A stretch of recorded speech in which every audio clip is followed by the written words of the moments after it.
So good afternoon. My name is Edric Kwan, and I'm your fairly new Deputy Director of Public Works, and I oversee the engineering department and very excited to serve this community. Prior to joining Alameda County, I served as the Public Works Director for the town of Moraga, and prior to that, the city engineer for the city of Richmond. I am a bicycle and pedestrian advocate. I have walked and biked as part of my commute to work in the past, and in fact rode my bike from San Francisco to LA not once but twice. So as a user of our infrastructure, I'm very much invested in making sure we can continue these efforts with Alameda County. So I'd like to first welcome and thank you for joining us on this first unincorporated county Bicycle and Pedestrian Committee meeting.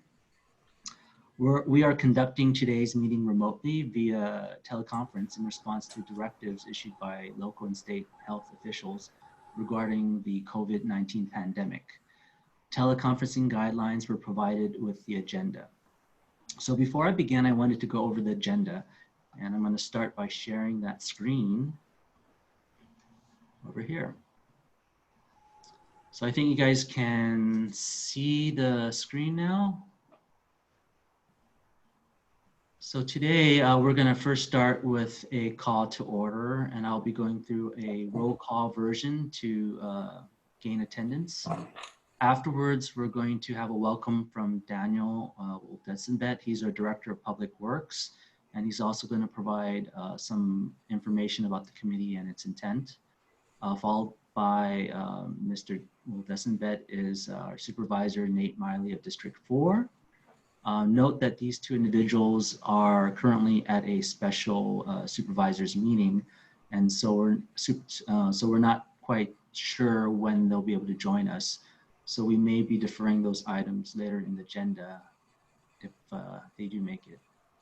Our next item is to have our committee members provide self-introductions, why they're interested in participating on the committee, and include any bicycle and pedestrian background and experience. Item 5 would be for us to determine the future meeting locations and times. Then we're going to open it to public comments for anyone that's not on the panel to offer any comments that are not on this agenda, and end with an adjournment.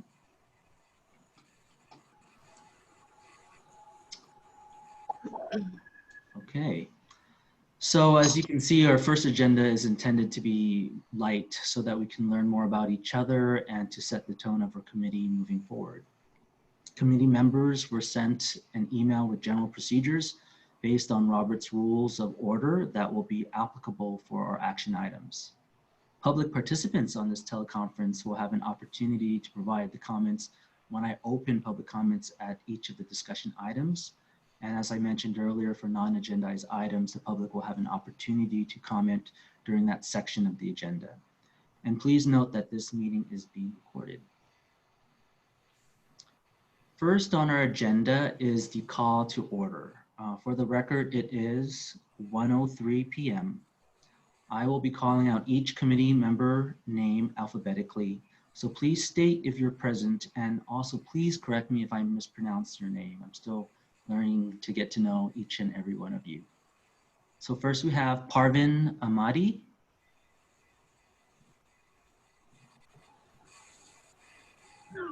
I see she's there, but you're on mute right now. So for our committee members. I got it. Hi, everybody. Welcome. Hi. Thank you. David Berman. Present. Hello. Wonderful. Sharon Bohoman. I am present. Hello. Hello. Chris Chandler. Present. Great. Chunita Chu. I'm right here. Welcome. Bruce Dughi. Hello. Hi, Here. welcome. Rachel Factor. Hello. I'm here. Thank you. Cathy Langley. I'm here. Hi. Welcome. Daniel Leary. Hello, present. Welcome. Carmen Lopez.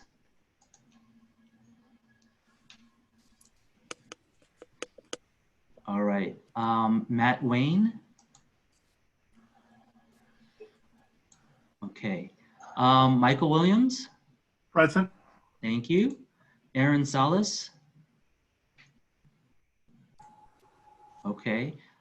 Rebecca Stanek-Rykoff. Present. Thank you. And lastly, we have Cindy Torres. Hello, present. Wonderful. Well, welcome all. Next on our agenda is a welcome from our director. Let me see if he's on our panel. Oh, wonderful. Yeah. Thank you, Director Will Desenbet. We'll have him provide us a little welcome. He's also going to provide some information about the responsibility of this committee. Can you hear me? Yes. All right. How's everybody doing? Great. Great. That's good. That's very, I really appreciate everybody's participation in this advisory group. The Public Works Agency is committed to providing complete street multimodal facilities and the best infrastructure that we can offer to the community of the unincorporated area, Alameda County. The advisory committee today, took the time, and I really appreciate this because community engagement is one of the ways we always get better and address the community's need as we deliver or perform our public task that is that each one of us do. And this advisory committee is slightly different than the ones that we had in the past. That's because it's not just a broader community engagement, but we have folks from the various school districts. We have people from the transit agencies, park districts. These are folks and organizations that actually provide additional services to communities. So I felt like maybe one of the ways that we could do better is complementing each other in the way we deliver projects. And some of the folks that are on this panel that are from the parks, the schools, and other entities are also basically the generators of pedestrians, for example. Your facilities generate pedestrians. BART and the various transit agencies would like to connect bicycle and pedestrian facilities with their facilities so that people can access their transit system through alternative transportation means.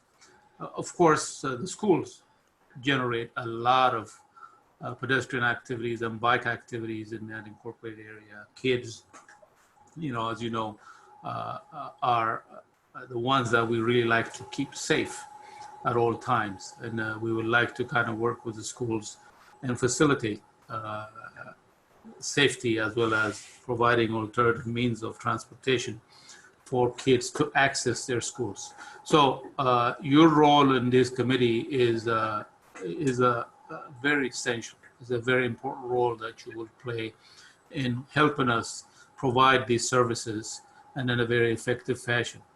We developed a few, which we will share via email to everybody, the role and responsibilities of how we see from our perspective the committee should be. I personally, advocated and created this committee as advisory to the Public Works Agency. You guys need to feel free, absolutely free to provide us every option, every suggestion, anything that you think would facilitate and help us in delivering project. So as you know, the bike paid project that we deliver is directly tied to the bike paid master plan that the agency developed and the board adopted last year. And there was an extensive public process that we went through in developing the bike paid master plan. And that master plan eventually integrates into the countywide master plan that's done by ACTC to connect all the various master plans done by the 14 cities and an incorporated area. So we consider that document as a guiding document for our project development and implementation of projects. Of course, as we put together documents to implement projects, the specific community where that project is located is directly consulted through a community process where we will invite people to provide feedback, since the project is directly affecting probably their frontages, and we might have to acquire property from property owners and various other delivery activities. So just to summarize some of the roles that the way we see it is this committee will attend and participate, of course, in the BPAC meetings. We're anticipating a quarterly meeting, as was indicated when we invite you to join us. We will think that your assistance in the implementation of the Alameda County Bike Paid Master Plan for the unincorporated area. Any suggestion that you can give us in making sure that we implement that plan effectively would be very appreciated. We want you to act as a liaison among your own organizations and communities. You guys are within your community, probably active in various areas. So as a liaison between the unincorporated communities, where you can discuss and share information about bicycle and pedestrian master plan and various projects would be appreciated. Of course, we like to get that feedback, consolidate and present that community feedback that you get from your interaction with your communities back to this committee as well as the agency.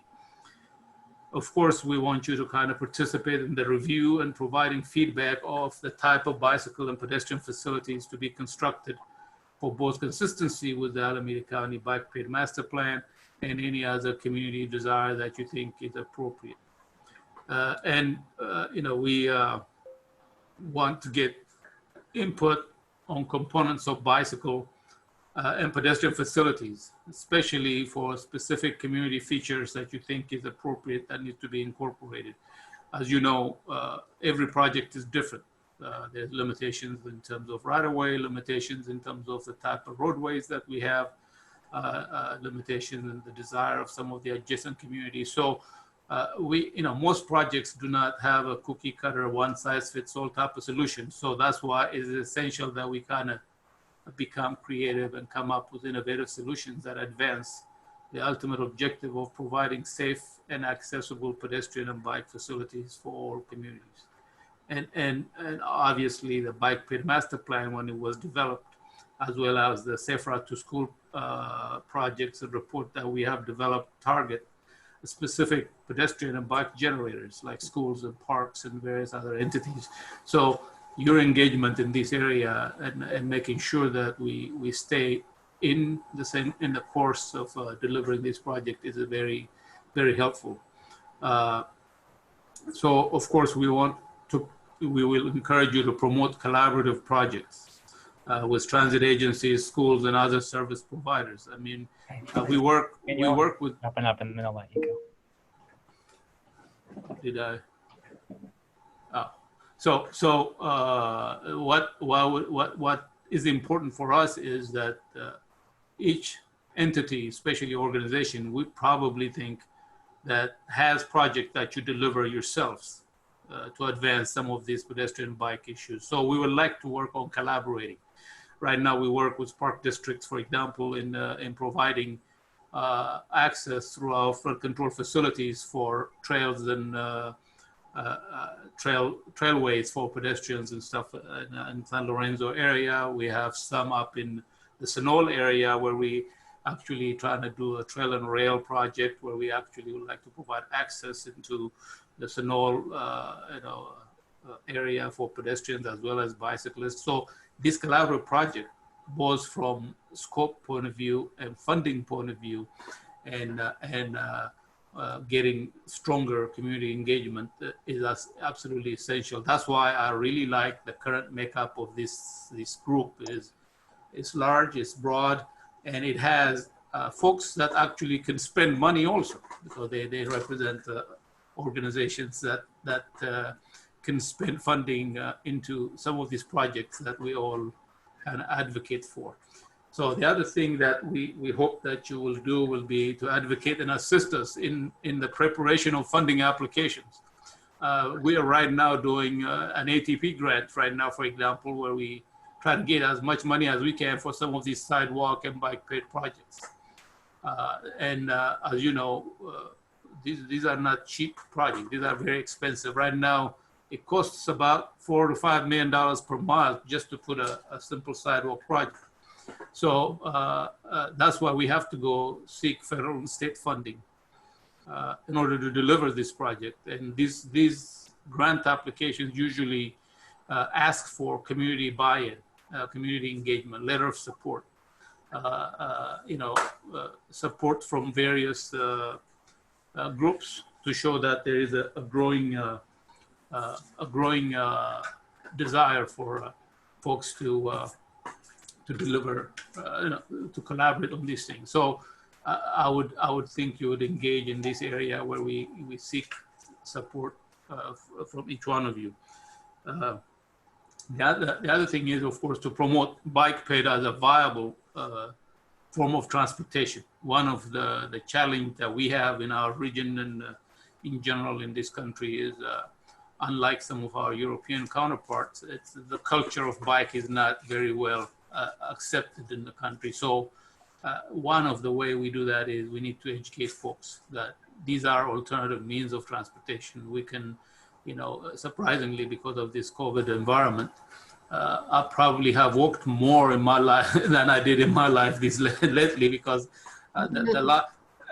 we've been locked in. So every night I'm walking, and every weekend I'm walking between 5 to 10 miles. And surprisingly, it's an enjoyable exercise that probably I will continue even after COVID.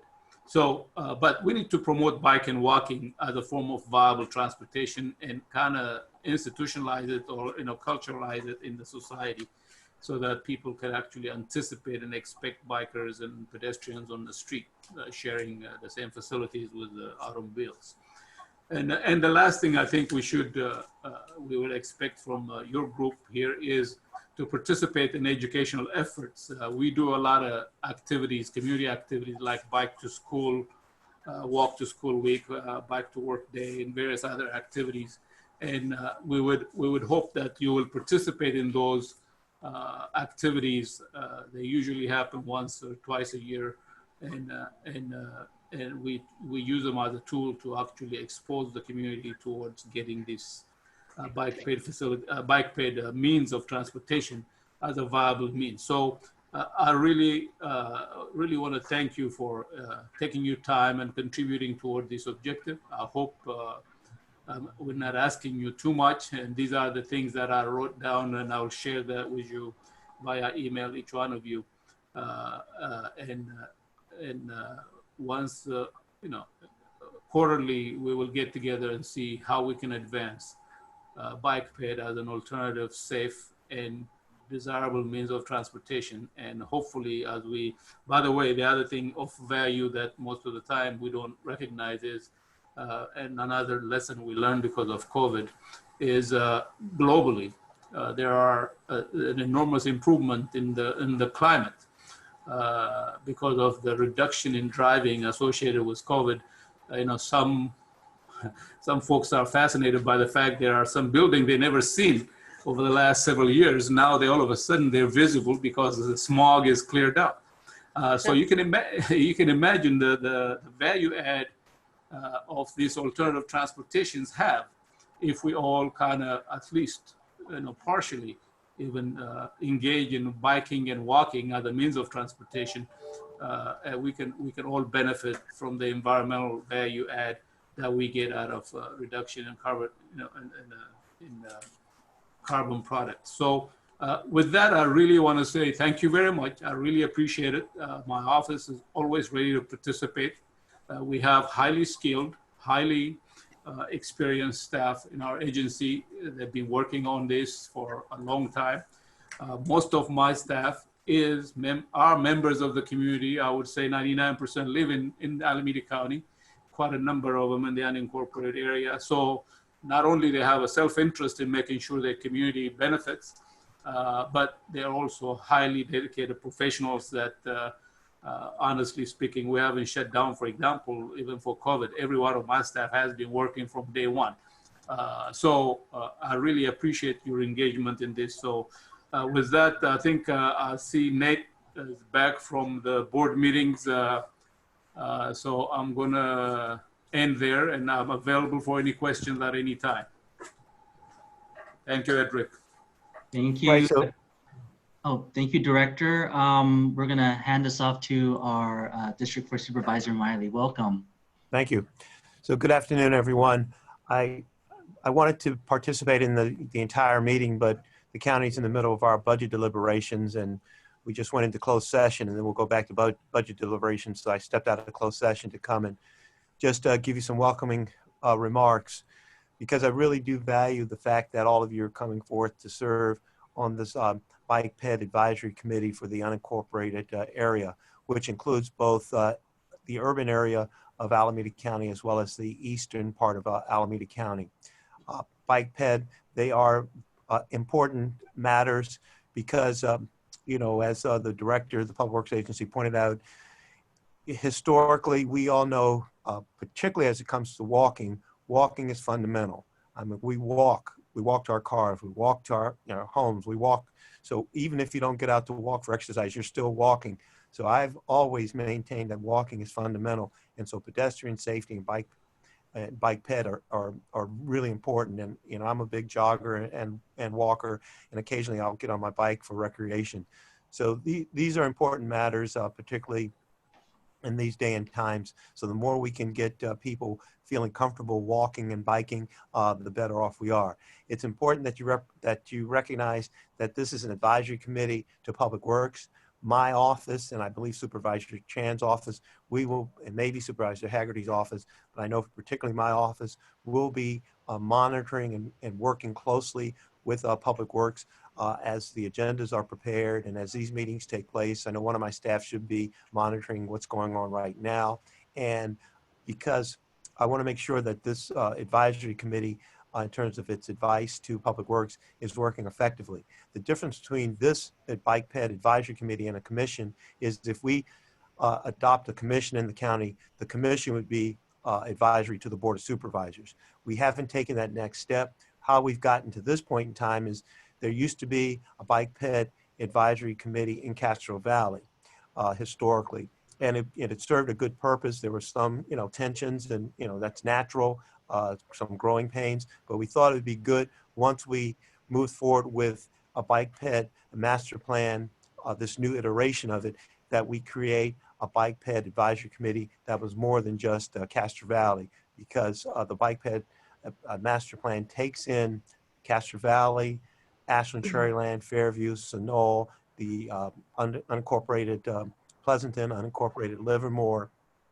San Lorenzo. So we thought it was just important that we have a more representative body from the community, both the school districts, the park districts, seniors, the disabled, just a more wholesome body that could give advice to Public Works. So I'm really, really thankful that all of you are agreeing to participate and advise Public Works going forward. And as I said, my office will work closely with Public Works, but keep in mind that once again, this is advisory to Public Works. You're not advising the Board of Supervisors just yet, but at some point, if we need to go down that road to a commission, you know, we'll consider that, but it's kind of like iterative. This is the next step in terms of our journey to try to improve Bike Ped, both in the unincorporated area, to promote Bike Ped in the unincorporated area, and as well as to consider the concerns of people who want to entertain walking and biking. So that's all I have to say for now. Get back to closed session. Some of you I know, some of you I don't know, but I will be monitoring these meetings at various times, and I know my office will be as well. So thank you all for coming forth and giving up some of your time around this important issue. So thank you. Bye. Thank you, Supervisor Miley. Next on our agenda are committee member self-introductions. So in this particular item, I will call out each name again alphabetically, but this time please introduce yourself and let us know why you're interested in participating on this committee, and include any bicycle and pedestrian background and experience you possess.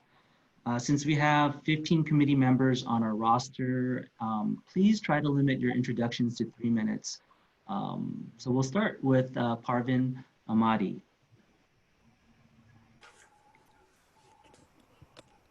Please unmute your area. I wanted to make sure I time myself for 2 minutes.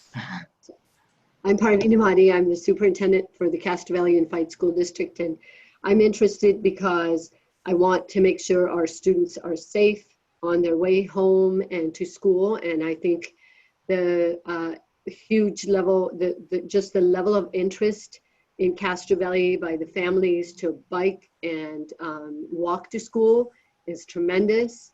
There's a great group of folks who, you know, this is just what they do every day. And I just want to make sure that we are safe. And I want to work with everybody to improve conditions for our students and families to be able to walk and bike to school safely. Because when I tell them, when I encourage people to not drive cars, not just for the environment, but for just traffic and all of that, that I want to be able to say that with a clear conscience, that we are doing everything we can to keep them safe.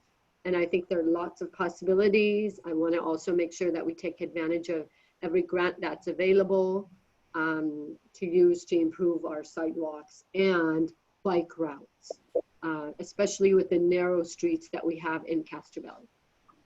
So not a minute and a half. Oh, well, thank you, Parvin. Next, we have David Berman. Hi, yeah, I'm David Berman. I'm the transportation planner at AC Transit, responsible for service within unincorporated county in our district. And I'm excited to participate, provide a look at active transportation through the transit agency lens. I've worked as a consultant and in public service, both locally and around the country, in both urban and suburban settings, and have administered paratransit in addition to fixed route transit. It's just the way you write. There we go. Thank you. For AC Transit, walking and biking are very, very important to us. They serve as crucial first and last mile connections for our service. We also want to make sure that we connect well with walking and biking infrastructure, but also make sure that we work with our jurisdictional partners like Alameda County to design streets that maximize safety for all modes. With carefully designed streets, we can minimize conflicts between cyclists and transit vehicles and make transportation alternatives that work well for all. And that's especially important as we see what happens with the new frontier post-COVID. We really don't know at this point if congestion is going to blow up, if it's a whole new frontier. So excited to be here as we sort of steer the way toward that. Well, thank you, David. Next, we have Sharon Bohoman. That is correct. Yes, thank you. And thank you for having me participate on this committee. My name is Sharon Bohoman. I am I'm a resident of unincorporated Alameda County, have been for 23 years, the last 13 years in Ashland. I am also a realtor with Berkshire Hathaway Home Services, dry sold properties in Castro Valley. So I live in the Ashland area, and I work in the Castro Valley area, and I serve the entire Central County region.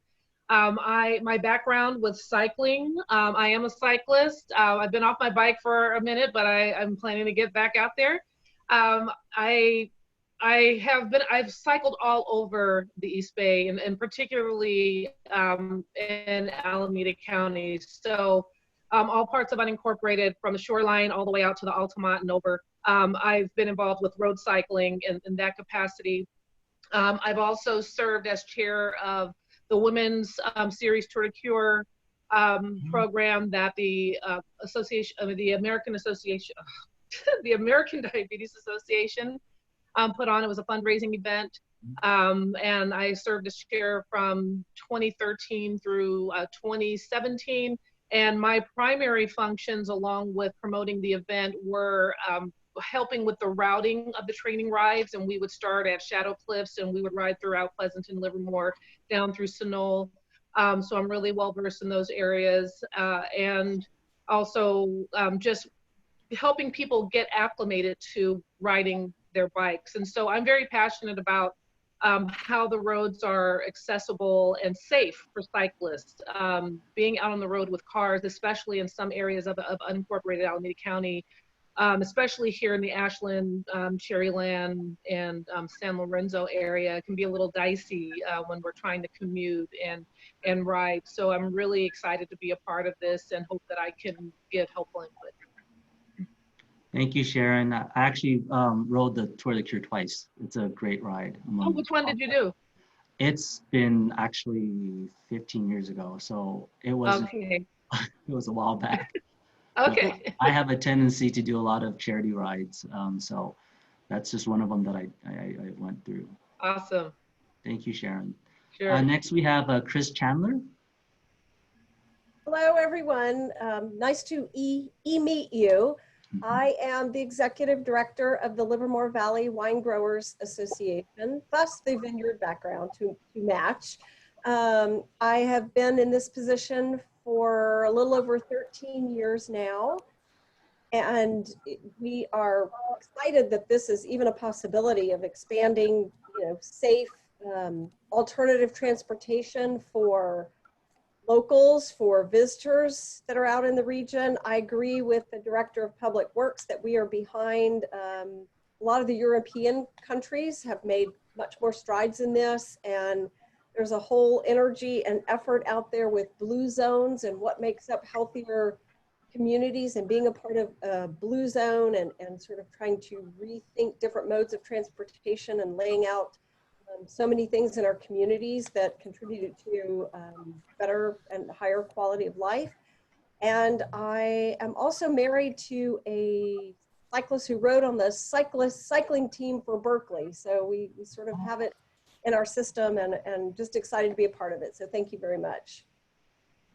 Thank you, Chris. Actually, I was a Cal rider as well, and part of the team from San Francisco to LA. And that was, I think, maybe 18 years ago. Thank you, Chris. Next, we have Trinita Chu. Oh, please unmute your mic. There you go. I did. Can you hear me? Yes. Welcome. Hi, Janita Chu, United Seniors of Oakland and Alameda County. And I am the travel trainer and community organizer here. I'm also the pedestrian safety representative. I serve on the board with AC Transit, AAC, which is AC Transit Accessibility. And we try to keep the buses running and keep them safe for people. I work a lot with seniors, and right now with everything that's going on, in the communities, we're just trying to keep the seniors safe and make their neighborhoods walkable and make all of our neighborhoods walkable. Just, are we safe in our own neighborhoods? So that's why I'm here. I work with United Seniors of Oakland, Alameda County. Thank you, Trinita. You're Next, welcome. we have Bruce Dughi. Hello, I'm Bruce Dughi, resident of Castro Valley. Moved here about 6 years ago. I cycle with my family and my children. We cycle as mode of transportation. So, if we go to the dentist, the orthodontist, groceries, to school. So we've been doing that for quite a few years now. So I have a 19-year-old and a 13-year-old, two 13-year-olds. So anyway, I've been very, very keen. The 19-year-old actually collided with a car, or the car collided with him actually when he was 10. So that's what sort of got me involved in cycling advocacy. And so I'm also concerned about, my daughters, and I'm concerned about myself. I've experienced a lot of hostility on the roads, so here locally. So I'm quite keen, especially with cycling, to experience safer cycling. And I want to create a system where people who are interested but concerned can finally get onto a bike.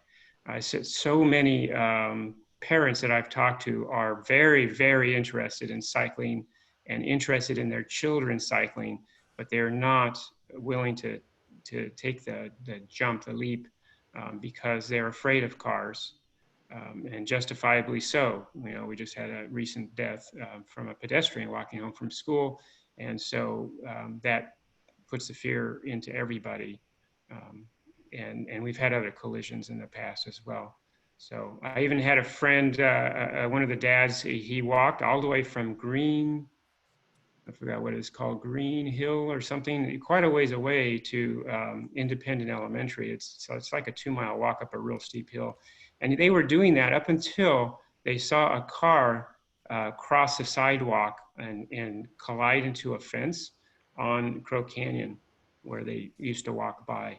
Then he stopped. That was the last of it. So, you know, that's the kind of stuff that we need to work on. And then there's that culture of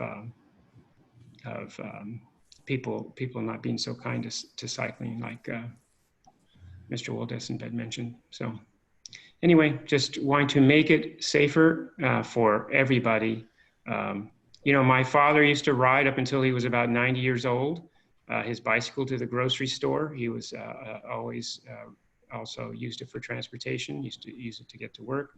And that's a couple of miles just to the grocery store. It was about 5 miles. Actually, it was about 7 miles to work.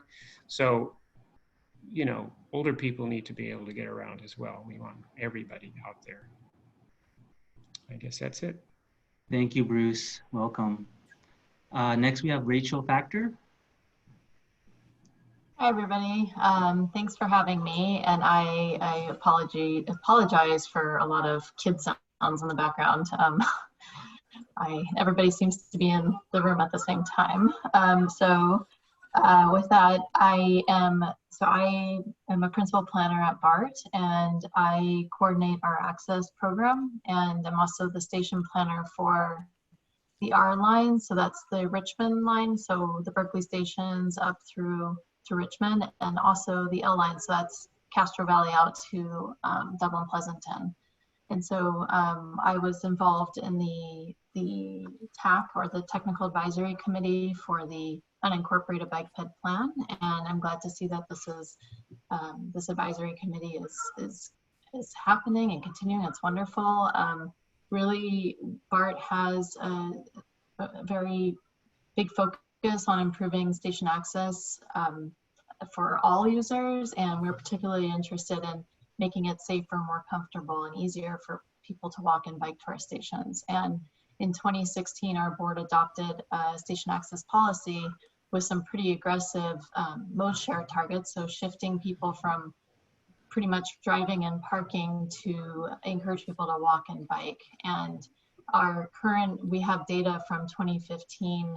That's our last big station access survey data that was conducted.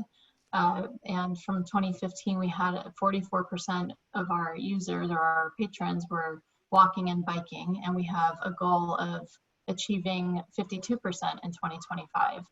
So that's with a reduction of driving and parking. And, you know, really those are really critical goals for the district as we want to address the climate crisis. And as we also move forward with housing projects at our stations, we're likely going to be taking away some parking, and we want to encourage people to be able to access the stations by walking and biking, and of course other modes as well. So that's thank you again, and I am probably going to have to step off the call in a few minutes, but I'm really glad to be here, and this is a great group of people. Thank you, Rachel. We're actually looking at the Safe Routes to BART grant program at this moment, which is a great thing to consider as we bring people towards our transit hubs. I also served as the chair for the Project Area Committee for Redevelopment back in the days, and worked in the transit village for the MacArthur BART station there. Great. So, you know, a lot of these efforts from the various different entities, as we collaborate, we can connect the dots. So welcome. Thank you. Next, we have Cathy Langley. Hi, everybody. Nice to meet you all. Can you hear me? Yes. I have lived in Fairview for 20 years, and I have been doing community advocacy work for about 3 years now.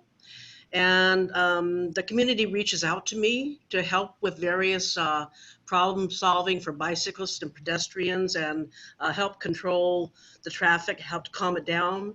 I founded the Fairview Traffic Calming Committee, And we are a voluntary group. We're non-affiliated, and we work with planning, public works, Supervisor Miley's office, Fairview MAC, we've participated there before, the CHP and Alco Sheriff's Department. We have a great website that we put up. It's called fairviewtraffic.org. Please go to it. And what I'm excited about is our reporting module. Reporting module was helped, we put that together with the CHP Castro Valley, and it's sanctioned by the Castro Valley CHP as well. So that reporting module is in our menu at the right top. We also worked on sidewalks with Paul Keener, helped to get those on D Street and now Upper D Street, and helped to participate in funding that project as well. So I'm very happy to be here, and I know that being in this advisory committee will help the work that I'm doing with community. Thank you. Thank you very much. Next, we have Daniel Leary. Hello there. I'm very pleased to be part of this committee. You know, from what I've heard so far, I mean, I just look forward to listening to other people's perspectives and other committee members.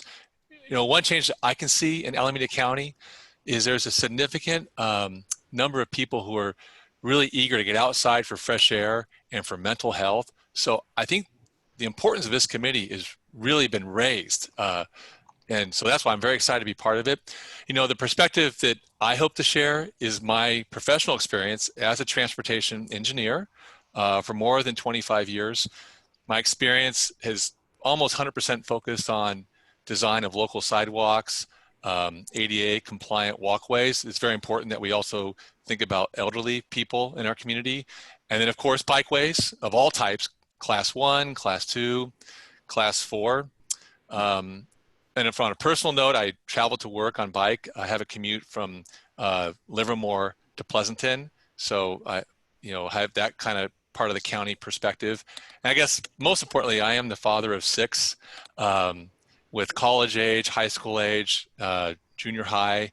And, you know, I heard what Bruce had to say. It's very concerning when you see your young ones leave the house on a bike or even going out for a walk and you see the crazy drivers out there sometimes. I mean, it just makes you concerned. So I look forward with the opportunity to collaborate with the group on all these issues. Thank you. Thank you, Daniel. I believe Carmen Lopez is not here. Is that correct? I think that's the case. So we're going to move on to Matt Wayne, and I think correct. He's not here either. Okay. Then next Correct. we have Michael Williams. It's been a while since I've seen you. Yeah. You have origins in Richmond. Yeah. So yeah, Edric has left a legacy in Richmond that still stands to this day. So kudos to the Alameda County for hiring him, because you probably couldn't have done any better, Dr. Wildessen-Bet. Anyway, I'm just throwing that out there. I've worked with Daniel before, so I know him well. I've worked with Rachel Factor at BART, so I've worked with, you know, a percentage of the committee already. So I'm happy to be here. As Edric just mentioned, I did the city of Richmond. I lived there. So as a former cyclist and resident and staffer there, I worked there for 15 years. I helped develop the Richmond Pedestrian and Bicycle Master Plan, which they had never had before. I served on that committee for over 10 years. And then I now recently switched to the Hayward Area Recreation and Park District. And I'm working as a staffer there. Still live in Contra Costa County, so I'm commuting by email right now, but I'm working for them as a project manager on a series of trails and open space master plans. And one of them, the primary one that many of you should hopefully have heard about or need to talk to me about, is the San Lorenzo Creekway project. Everything that we've talked about so far, things that people want to see connecting the Bay Trail to East Bay Regional Park System, San Lorenzo Creekway is planning to do that. So if you have any interest anywhere between connecting those, please get a hold of me and I will fill you in. We have a website. We've got a ton of information. We've done a ton of community outreach and engagement, not just outreach, but engagement on this topic. But I'm really happy to be here because, as many of you have already said, it's a way to connect the dots. And so HART has some other projects, the Foothill Trail System that's going to connect all the Caltrans 238 parcels, as disjointed as they are, we still want to connect them to the bits of trail systems that exist.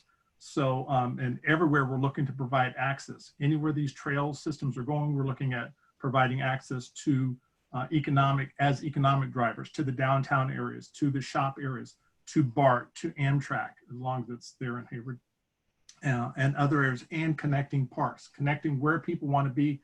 We're helping to do that. So I'm happy to bring that work from HARD.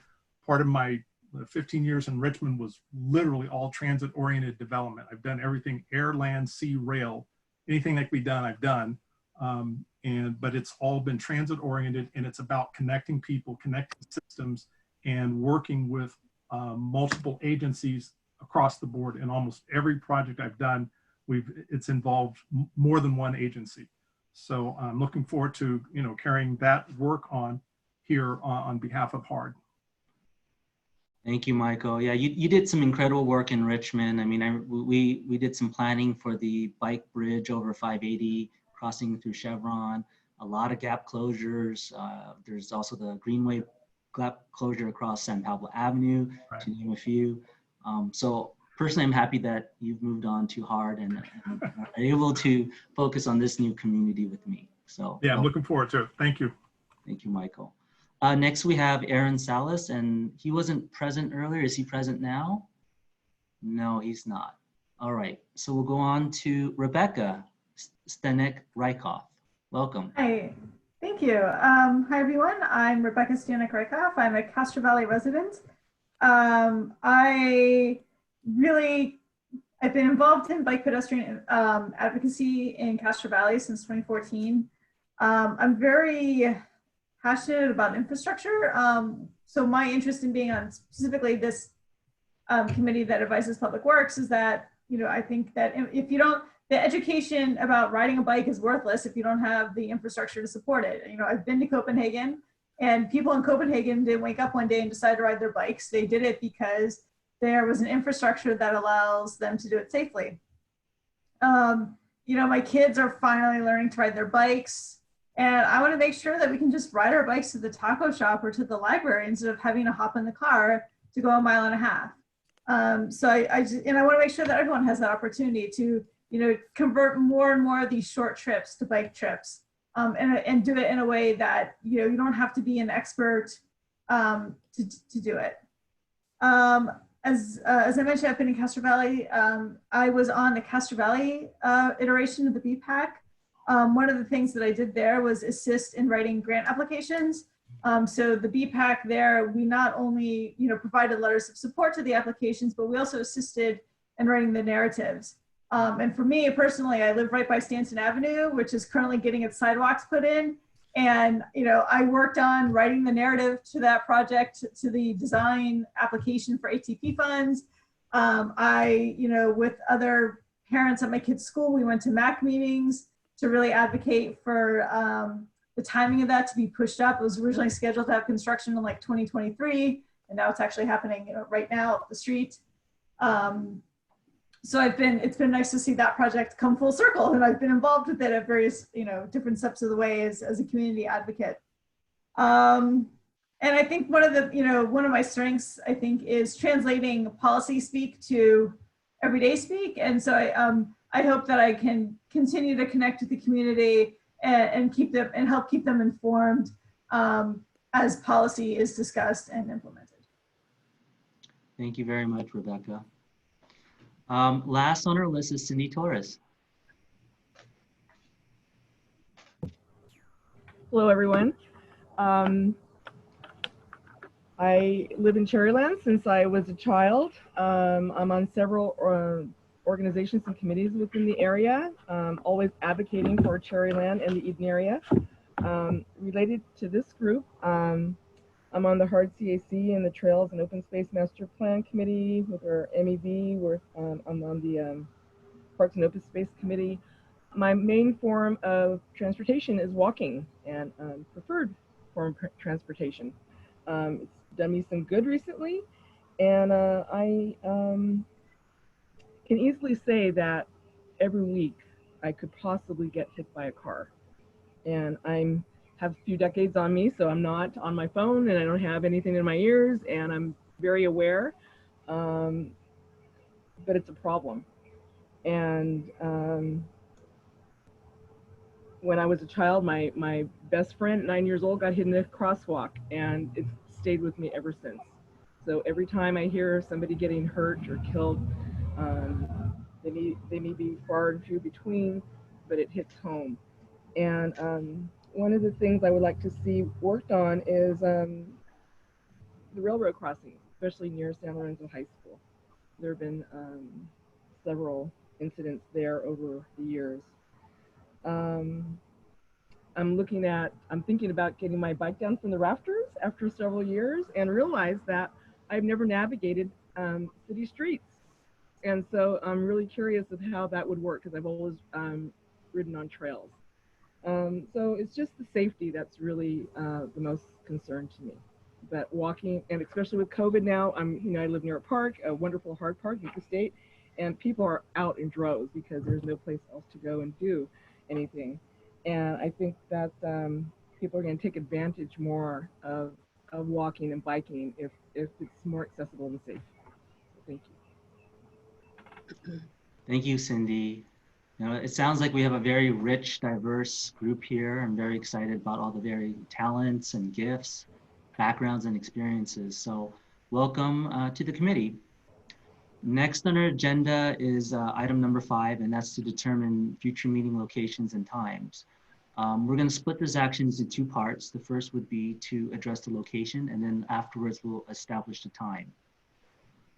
So listed in the agenda, we have 3 options. 1, virtual conference like today. 2, the Castro Valley Library, and 3, the San Lorenzo Library. So please note that the San Leandro Library was incorrectly listed in the agenda. It is the San Lorenzo Library. So first, we will call upon the committee members if there's any questions about this item. And if you do, to please raise your virtual hand if you'd like to speak. Okay, we have Rebecca. I just want to clarify, is this for when shelter in place has been lifted and you can have an in-person meeting of 20 people that we'll be discussing these 3 location options? Or, because I presume that even in September, we might not be having an in-person meeting. So is that kind of like the long-term decision, or is that really just, right now you want to decide maybe even in September where we would have it? That's a great question. We're offering the option of all 3 permanently moving forward. Should a venue be chosen in September and we find out that we're still sheltering in place, we would defer back to a virtual conference. But there's many benefits of having this type of virtual conference. So we wanted to put that out there to the committee for you to decide. Parvin. Yeah, my comment doesn't necessarily have to do with the location. It has to do with the time of the meeting. So after we're done with that, then I'll do that. But okay. But I would agree with Rebecca that I don't see us like in person right now for a while. But I don't really have a preference about that. Okay. Well, thank you. So I'll just jump back in after you're done. Sure. And we'll also have other times built in to discuss this item further. But right now we're asking any questions to clarify the action item. All right, hearing none, we'll move on to public comments. I don't know if we have any public participants here. Do we know that, Maylene? Could I, I'm sorry, can I then say what I needed to say about the meetings? Oh, no. Whether they're in person or virtual? You'll have a perfect opportunity for that. We'll get to that right after the public comments. Oh, okay, good. For the location question. Are there any comments from the public? If so, please raise your virtual hand. Yes, Edric, we have a few speakers. Okay, so let me kind of go through a little bit of background. Since we do have public speakers, if you're teleconferencing using a laptop, to please use the button at the bottom of your screen to raise your virtual hand. So it's the participant, and then down to the right, you can click raise your hand. That way we can select you to speak. And when you do so, to unmute your microphone, state your name and the city that you're calling from, and then you can share your question or comment. However, if you're calling in, please dial *9 to raise your virtual hand to speak. And when you call to speak, the host will automatically unmute your mic so you're able to provide your comment. And if you had raised your virtual hand to speak, but your question has already been answered or you no longer wish to share a comment, please lower your virtual hand or let the host know. Thank you. Now we can open up to the public comments that we have. Okay, the first speaker. Go ahead, speaker. Please unmute your mic. Okay. Hey, this is Matt Turner with Supervisor Miley's office. Just calling in to make my presence known, and that we're going to be our office will be participating in all of these meetings. It'd be great to be able to see and whoever's coordinating the Zoom meeting, be able to see how many participants there are and who's participating. It'd be a big help for our office. So if that's possible to do, we'd really like to see that. It's just good to see as many as we've gotten for this time of day. I know a lot of people are working and taking time away from work to do this. And we really look forward to seeing a meeting in the future that's more accessible to working folks. So thanks. Thank you, Matt. Okay. Next speaker. Please unmute your mic. Okay. Can you hear me? Yes.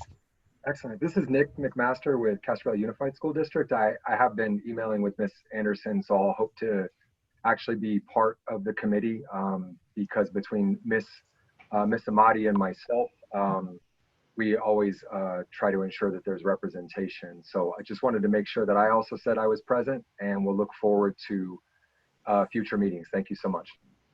Thank you, Nicholas. More speakers on the future location item? Yes. We have one more. That's all the speakers. Oh, that's all the speakers. Wonderful. Yes. All right, so next we will call back on the committee members for discussion in relations to the location of committee meetings. So please raise your hand if you'd like to speak. So we have Chris. Oh, unmic, unmute, yeah. There's always a delay.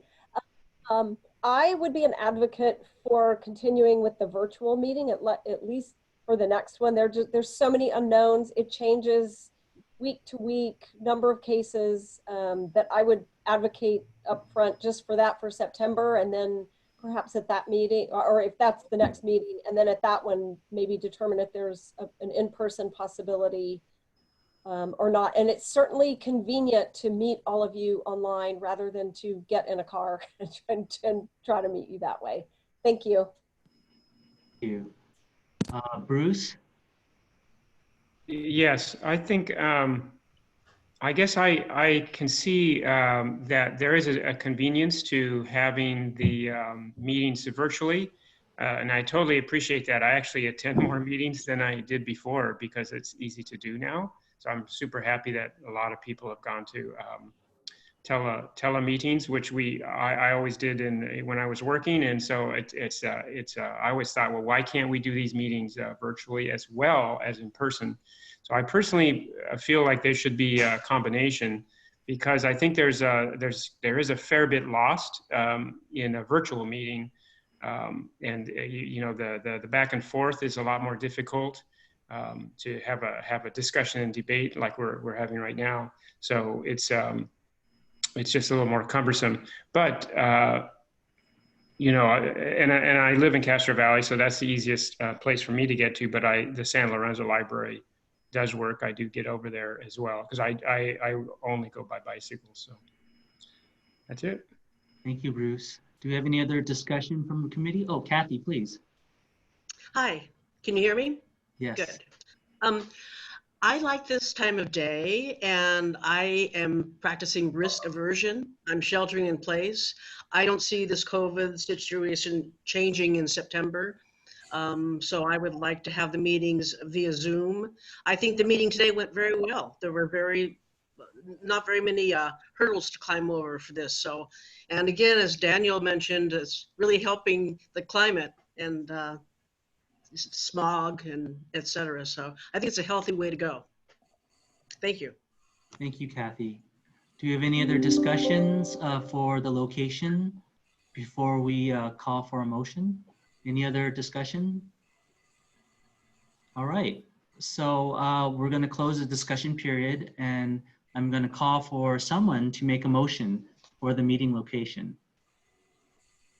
If you'd like to make a motion, please raise your hand. Okay, Kathy. All right, Kathy. Yes, hi.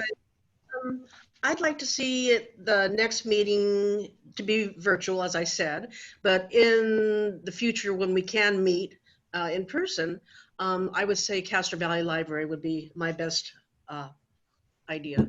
Thank you. So it sounds like the motion that Kathy is providing is to have the virtual meeting in September, and then moving forward to have it at the Castro Valley Library. Is that correct, Kathy? Yes. Okay. Can we have a second for that motion? I second. I'll second. Yeah. So we have, I think, Arvin seconding it. So we have a motion from Kathy, a second from Parvin. Now we can go and engage in debate before we make the vote. So are there any comments for that particular motion? To please raise your hand. And we have, anyone that wants to? Hey. Rebecca. Hi, Rebecca. Yeah. So I raised my physical hand instead of my virtual hand. Oh, sorry. I guess for me, it's a little hard to disentangle the meeting start time and the location, because I work in downtown Oakland and I'm obviously working at home for the foreseeable future. But come 2021, I'll be back in an office in Oakland, and it's hard for me to say yes, let's have a meeting in Castro Valley if it's in the middle of a workday. If it's in the evening, then that's a different issue, and that's fine. So that's my hesitation with that. That I personally cannot enthusiastically say yes, let's meet in Castro Valley if it turns out that the meeting time is going to shake out to be during the day. Thank you, Rebecca. Who else do we have? Cindy? Yes, I agree with what Rebecca said about the time. I think we need to take into consideration other meetings. You know, we have Castro Valley MAC meetings on Monday nights. We have hard meetings on Monday nights. We have our various community meetings on Tuesday nights. We have incorporated services on Wednesday nights. There's a plethora of meetings out there. I know we can't attend them all, but if we can work around the big ones, that would be nice. If everybody on this group can at least give their preferences to that. As far as Castro Valley and San Lorenzo Library, I'd like to see that used alternately, just like the unincorporated services meeting. So we're in both, all over the Eden area. Okay. We also have Bruce, but before we go move forward, one thing we can also consider is tabling this motion temporarily if we feel that we want to address the time first. But that we would have to have the Chris, who made the motion, to pull back their motion so that we can move it on, if that's the case. But before we go there, I saw Bruce's hand raised. Oh, I was just I like the motion, but I'm pretty flexible on the time and the location. Alternating locations also seems to make sense to me, but yeah, I guess I'm flexible. But for sure, that I can't see the next meeting and possibly the one after that, not being in person due to the whole COVID thing. So okay, Cindy. Yes. You had your hand raised. Oh, I didn't take it down. Sorry. Oh, sorry. No worries. So I guess the question back to Chris is if you want to amend your motion, even considering tabling it for the time period, or we can move forward with the motion that you placed, which would be to have a virtual conference at the next September meeting, and then afterwards at Castro Valley.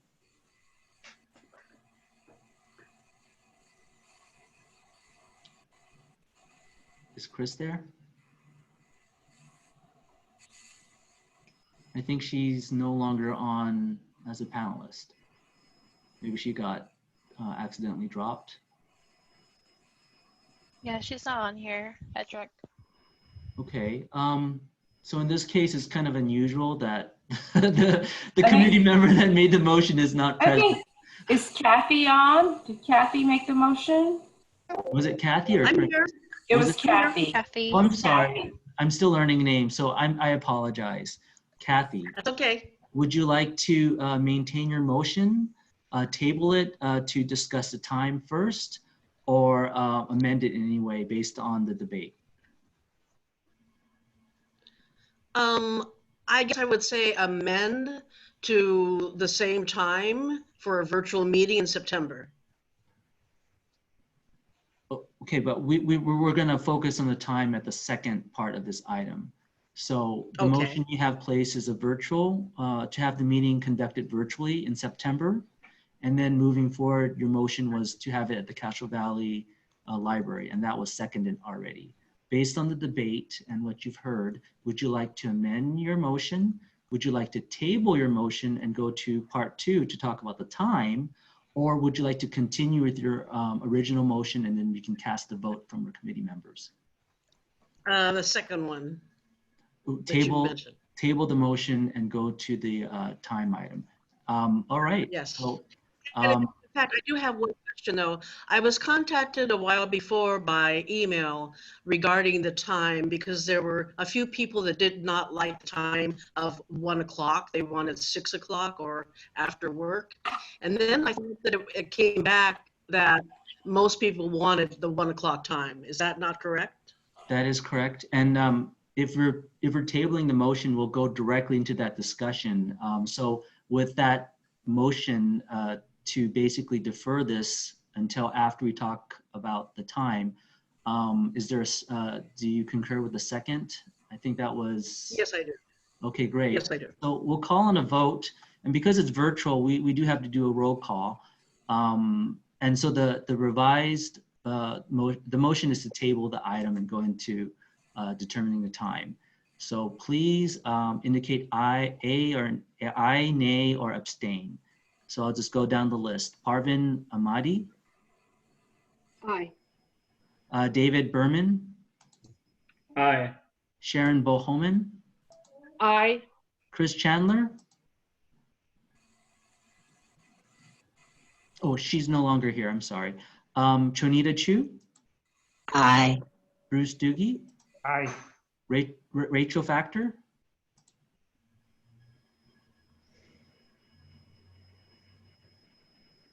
Rachel. I don't see her. She's on here. Is she still Yeah. here? Yeah, we just can't hear her. Okay. If you get back online, I'll call you at the end again. Cathy Langley.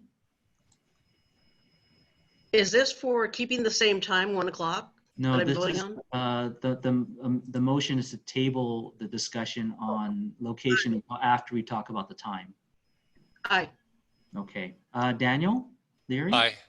Carmen Lopez. Not here. I forgot. Matt Wayne is not here. Michael Williams. Aye. Aaron Salas is not here. Rebecca. Aye. And lastly, Cindy Torres. Aye. Okay, so we are going to table this discussion after we decide on the time. So part 2 of this item is to determine the future time for these committee meetings to take place.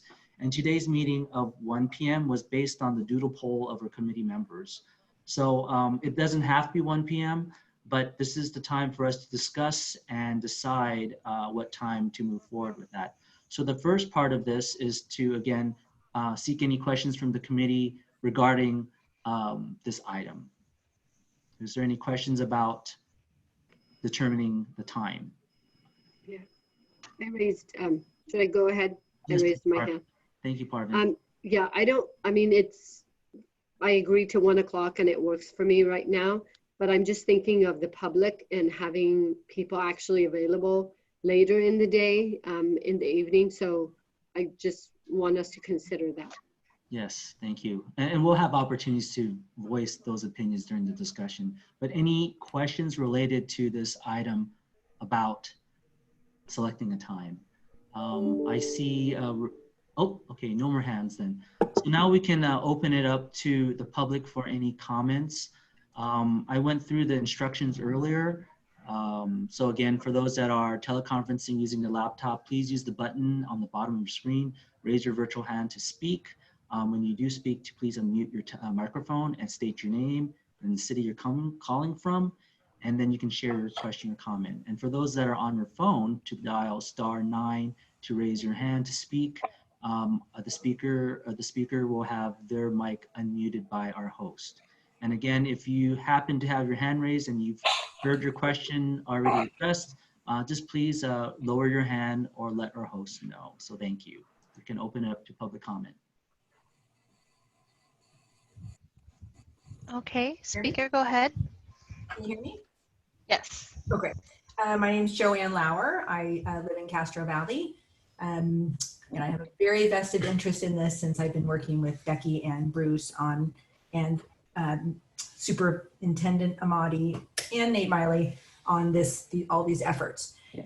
The purpose, the whole reason why we went to Nate and asked to change the Castro Valley BPAC to a larger area BPAC was that so more of the community could be involved in these critical matters of safety and accessibility for people walking and biking. We can all want to be like Amsterdam, but if it's not safe, no one is going to ride their bike or walk.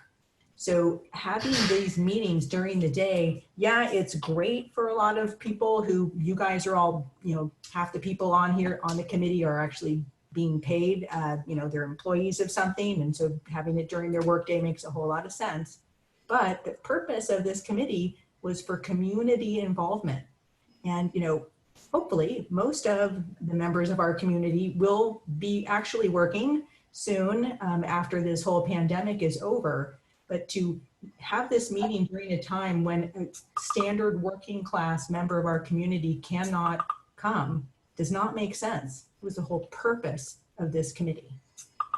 Thank you. Thank you, Joanne. That was our last speaker. Thank you. So now that the public comment period is over for this item, we can go back to our committee members for discussion. So if you'd like to discuss the times, this is the time. So we first have Rebecca. Hi, Rebecca. I want to second Joanne's comments that, an evening meeting is much more accessible to, residents who can't get out of work, especially a lot of people.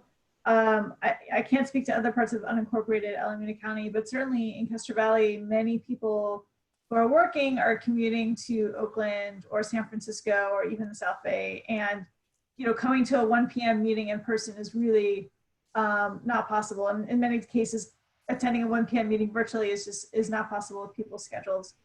I know there have been concerns about the proliferation of evening meetings.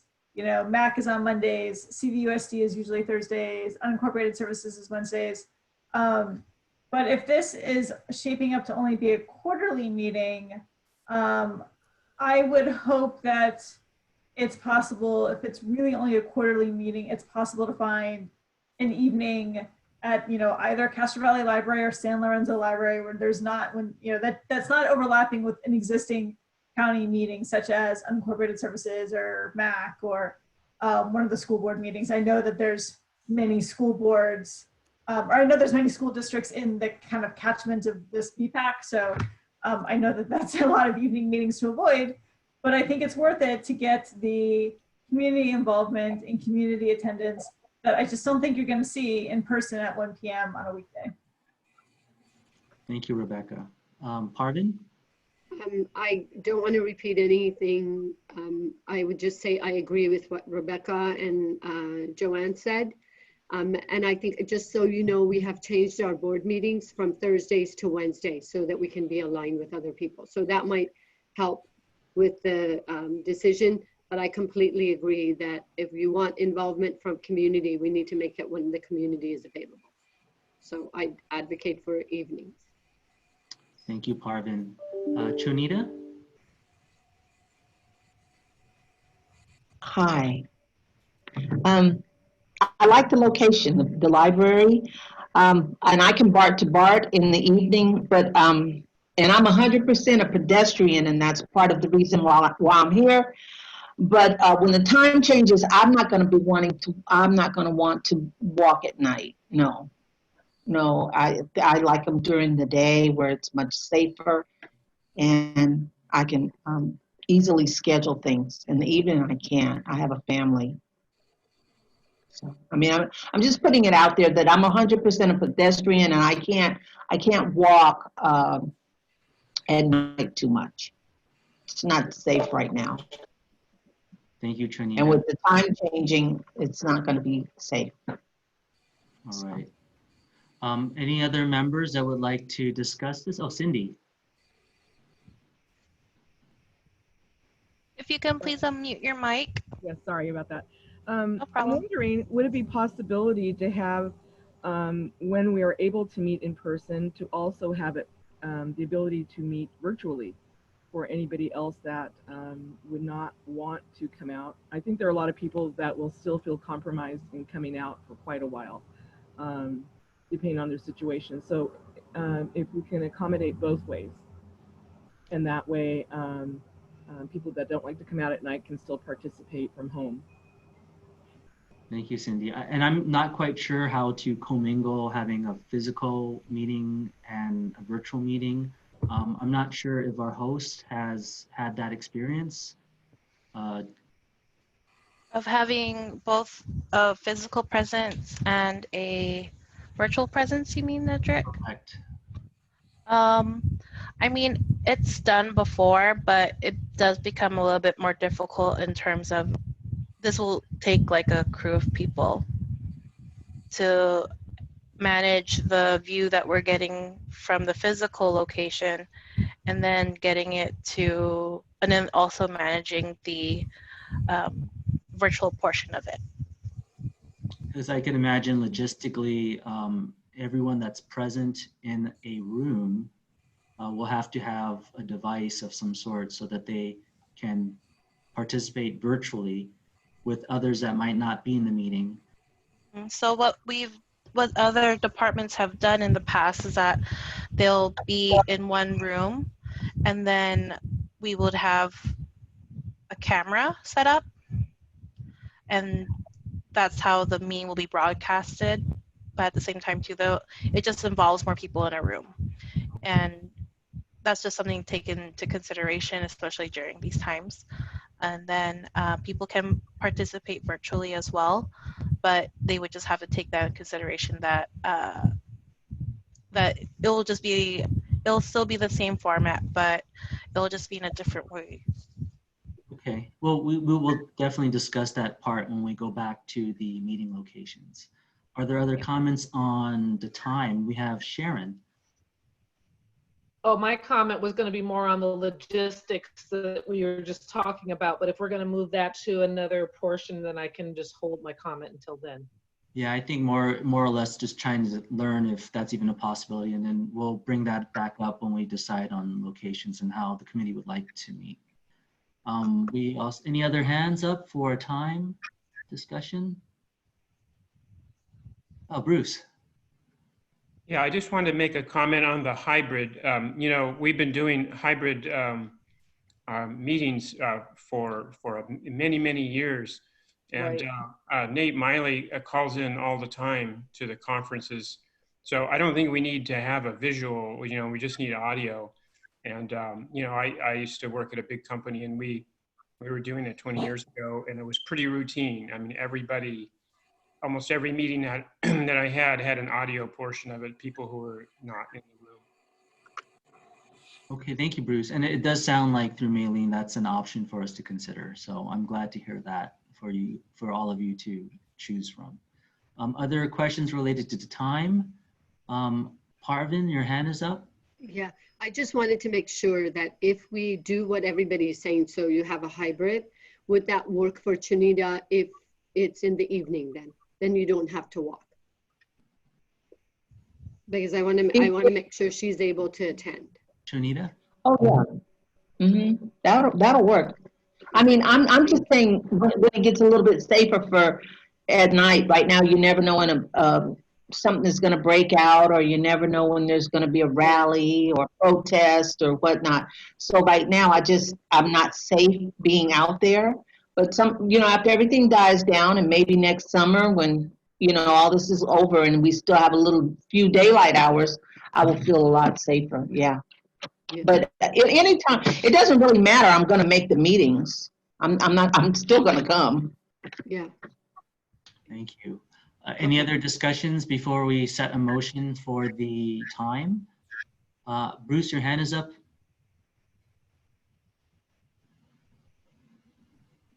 Please unmute your mic.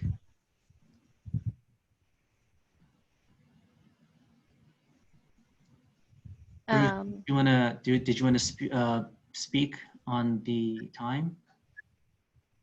Sorry, no, I didn't. I guess my hand was raised accidentally. Oh, no worries. Any other discussion before we go to the motion? We have Kathy's hand up. Hi, I just wanted to say that I don't drive at night. So to me, a virtual experience is, I think, more efficient for everybody to get together, and also for the environment and for safety. So I'm with Chonita on that. Thank you. Thank you. So I think we're going to close the discussion and call on a committee member to make a motion on the time for this meeting to occur. Can I get a motion? Can Please I? raise your hand. Oh, yeah. Hi, pardon. So I'd like to make a motion that the meeting would be in the evening when we find the right date, so it's not in conflict with everything else. But as long as we have the opportunity for it to be, even if it's in person, that you have it virtual so that those who don't want to come physically can participate. Do you have a time you'd like to make a motion for? I would think probably 6 o'clock is when people get home, I would imagine. Okay, so Parvin's motion is to have the meeting time at 6 p.m. Can we have a second for that motion? Please raise your hand. Rebecca. I'll second that. Seconds the motion to have the meeting at 6 p.m. We have a motion from Parvin and a second from Rebecca. Now we can go back to the committee to debate that discussion, that motion. Are there any comments related to this 6 p.m. before we make a vote? Okay, hearing none. We'll go through a roll call vote for the motion. Parvin? Aye. David? Aye. Sharon? Aye. Chris? Oh, she's not here, I'm sorry. Chonita? Aye. Bruce? Did you say? I'm sorry, I didn't hear. Oh, aye. Oh, thank you. Rachel?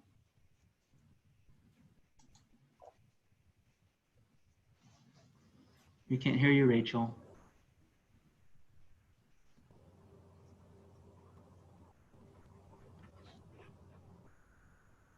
We can also put you at the end. According to the participant screen, she doesn't have a mic. Oh, she doesn't? She was speaking. No.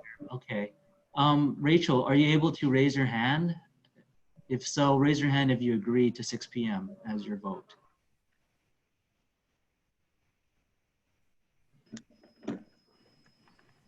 Okay, I think she's completely off because I don't see the icons for mic or video. Is there another way for us to access her vote since she's not accessible? Maylene? I mean, she could be excused, or if she'd like to try another method of calling in, there is a phone number. Okay. So if you can hear us, please call in to provide your vote. Who gets that call? If she was going to call, she would just be dialed into the meeting, but I think in this case, she might just have to be excused. Okay. on the vote. We'll excuse for now. Going down the line, we have Kathy.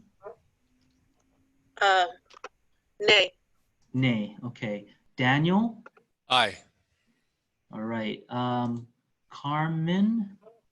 Not here. That's right. Wayne is. Matt's not here. Michael. Aye. Aaron's not here. Rebecca. Aye. And then lastly, Cindy. Aye.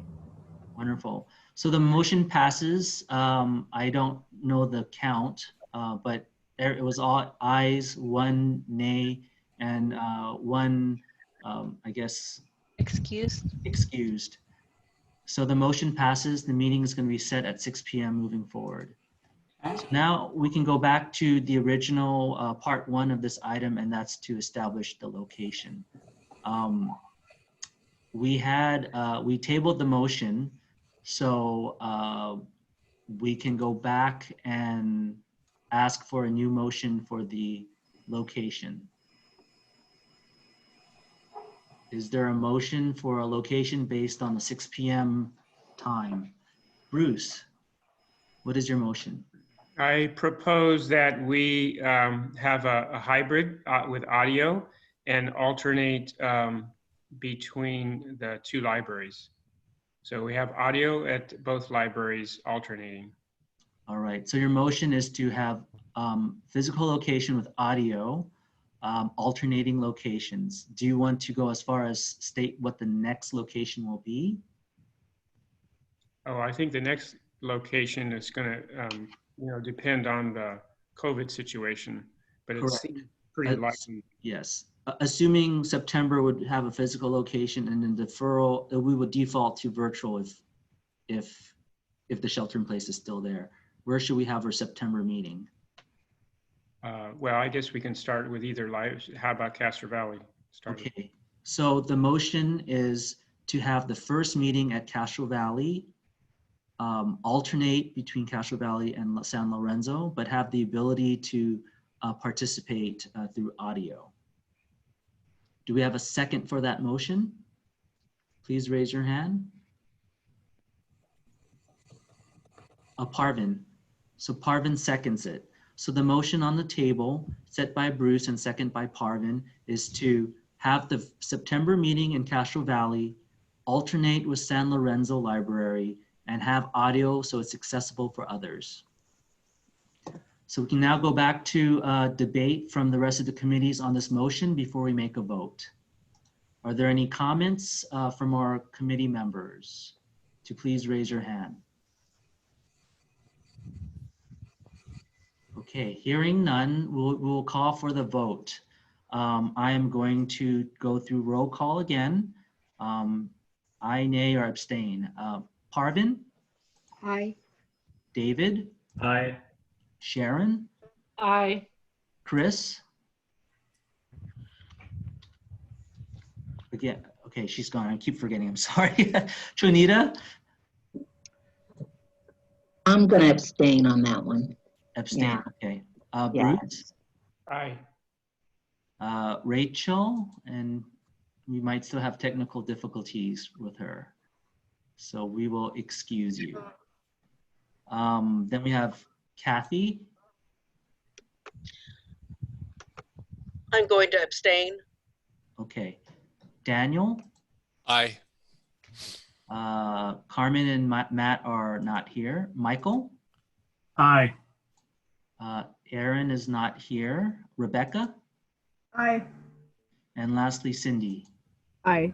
All right. Well, the motion passes. Where we're going to have our first meeting in September at Castro Valley Library, alternate with San Lorenzo Library, and have audio available for others to participate from outside. Thank you. Now we are on to agenda item number 6, and that's dedicated for public comments on items not addressed on this agenda. So I can go through the instructions again, but I'm curious to see if there's any public comments. No public comment. Okay, no public comments. Wonderful. So the last part of our agenda is adjournment. And so before we adjourn, I'd like to really thank the committee members again for volunteering on this committee. It is your personal time and it shows your commitment to bike and ped improvements. So I applaud you for that. I also have to say that being new with Alameda County, I've been very impressed with the civil and traffic engineering staff and all the bike and ped improvements made in unincorporated county. I learned, in fact, that the last 10 years, Public Works constructed $38 million worth of pedestrian and bike facilities in the last 10 years. So that's quite incredible. To continue our efforts with these types of improvements, we do now have this roadmap set forth by the adopted Bike and Ped Master Plan. And as indicated by our Public Works Director, the primary role of this committee is to advise us so that we can implement all these wonderful projects that come out of this master plan, as well as provide input to the Public Works Agency on bike and ped issues in the unincorporated area. So I do look forward to working with all of you. You will be receiving a handout for the roles and responsibilities of this committee, basically reiterating what Director Will Desenvet had stated during his welcome. It is 2:30 and now the meeting is adjourned. So thank you very much and see you in September 24th on Thursday at the Castro Valley Library with audio. Thank you. Thank you. Okay, thank you. Thank you all. Bye.